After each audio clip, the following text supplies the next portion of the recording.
आज इस वीडियो में मैं आपको हार्ट पैल्पिटेशंस के लिए एक बेहतरीन रेमेडी बताऊंगा। शुगर और हाई ब्लड प्रेशर पेशेंट्स में हार्ट बीट का अचानक बढ़ जाना, दिल की धड़कन अचानक बढ़ जाती है और फिर थोड़ी देर में नॉर्मल हो जाती है। इसका बहुत ही आसान हल है अगर आप इन बातों पे अमल करते हैं जो मैं इस वीडियो में बताने वाला हूँ। लेकिन पहले मैं इसकी मेन वजूहात पे बात करूंगा। पहली जो वजह हो सकती है वो है जहनी दबाव, स्ट्रेस कार्डियोवैस्कुलर सिस्टम पे, जो हमारा दिल का निज़ाम है, इस पे बहुत बुरा असर डालती है। जब आप परेशान या जहनी दबाव में होते हैं तो बॉडी में एक एड्रेनलिन नाम का हार्मोन खारिज होता है। हमारे जिस्म को ये सिग्नल मिलता है कि बाहर खतरा मौजूद है, लिहाजा लड़ने के लिए या भागने के लिए तैयार हो जाए। इसे फाइट या फ्लाइट मोड कहते हैं। इस हार्मोन के रिएक्शन में आपको ऐसा लगता है कि दिल की धड़कन तेज या बेतरतीब सी हो रही है, और यही हार्मोन फिर इलेक्ट्रोलाइट इम्बैलेंस की वजह भी बनता है। सोडियम, पोटासियम, कैल्शियम, मैग्नीशियम, इनकी मिकदार का तवाजुन बिगड़ जाता है, या तो ये बहुत ज्यादा हो जाते हैं या कम हो जाते हैं। दूसरी मेन वजह है कैफीन चूंकि एक स्टिमुलेंट है, ये सेंट्रल नर्वस सिस्टम को ट्रिगर करती है, जिससे हार्ट रेट और ब्लड प्रेशर बढ़ जाते हैं। कैफीन खुद भी एड्रेनलिन हार्मोन को बढ़ाती है, जिससे स्ट्रेस में इजाफा होता है। फाइट एंड फ्लाइट मोड का ड्यूरेशन और बढ़ जाता है। फिर एक रिलैक्सिंग न्यूरोट्रांसमीटर है बॉडी में, जो मसल्स को, टिश्यूज को रिलैक्स करता है। आसान जबान में आप इसे एक केमिकल कह सकते हैं। इसका नाम है एडिनोसिन। कैफीन इस न्यूरोट्रांसमीटर को ब्लॉक कर सकती है, जिससे बॉडी रिलैक्स नहीं हो पाती, तनाव में इजाफा होता है।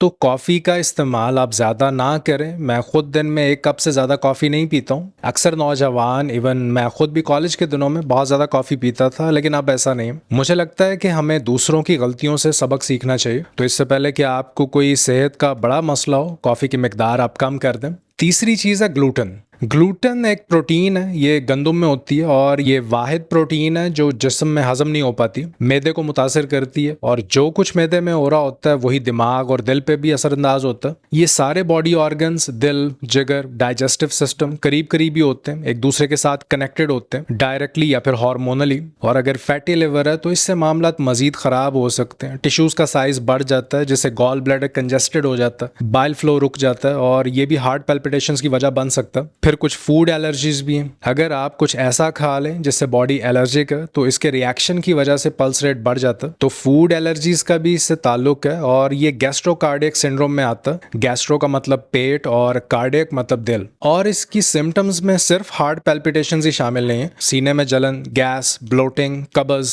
सीने में दर्द भी हो सकता है। तो मैं तो सबसे पहले ये देखूंगा कि खाने में तो कोई ऐसी चीजें शामिल नहीं है जो इस मसले की वजह बन रही हैं। फिर कुछ दवाइयां भी इस लिस्ट में शामिल हैं, specially anti fungal, antibiotics, thyroid की दवाइयां, anti psychotic drugs, anti depressants. इन अद्वियात का इस्तेमाल भी हार्ट पैल्पिटेशंस की वजह बन सकता है। ये इनका एक साइड इफेक्ट है। हाइपरथायरॉयडिज्म भी इसकी एक वजह है। थायराइड ग्लैंड हाइपर एक्टिव हो जाता है, जिसकी वजह से एरिथमिया और पैल्पिटेशन हो सकती है। ज्यादा वर्जिश करना भी हार्ट पैल्पिटेशंस की वजह बन सकता है। बॉडी को अगर आप प्रॉपर रेस्ट नहीं दे रहे, रिकवरी का टाइम नहीं दे रहे, खासतौर पर नींद अगर पूरी नहीं कर रहे, तो बॉडी हमेशा फाइट एंड फ्लाइट मोड में ही रहेगी। पैरासिम्पैथेटिक नर्वस सिस्टम एक्टिव नहीं हो पाएगा। और मैंने ऐसे लोग देखे हैं जिनकी सिर्फ इस रूटीन में चेंजेस लाने से ये मसला फिक्स हो गया। एक और आम वजह है मैग्नीशियम की कमी। जब किसी को एरिथमिया होता है तो जो एक आम वजह देखी गई है इनमें वो है मैग्नीशियम की कमी, और इसके बाद पोटासियम की कमी भी हो जाती है बॉडी में। ज्यादातर हार्ट पैल्पिटेशन के केसेस में 66% मैग्नीशियम की कमी नोट की गई है। शायद इसलिए कि लोगों ने अब सब्जियां और सैलड खाना कम कर दिए। सब्ज पत्तों में जो क्लोरोफिल होता है, इसमें मैग्नीशियम की एक बड़ी मिकदार पाई जाती है। जिस तरह हमारे जिस्म में ब्लड है, इसी तरह पौधों में क्लोरोफिल है, और सब्ज पत्तों वाली सब्जियां खास तौर पे मैग्नीशियम का एक बड़ा सोर्स है।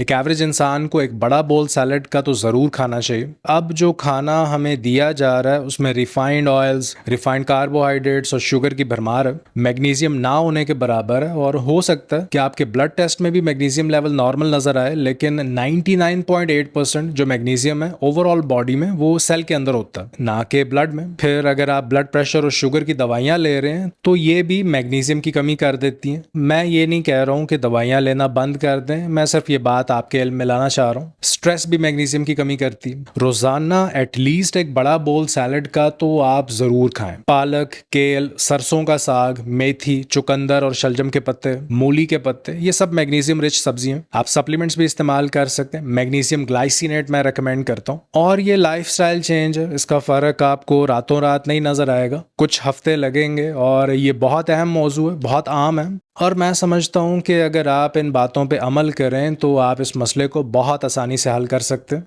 अपना ख्याल रखिए। आपसे मुलाकात होती है नेक्स्ट वीडियो में। अल्लाह हाफ़िज़।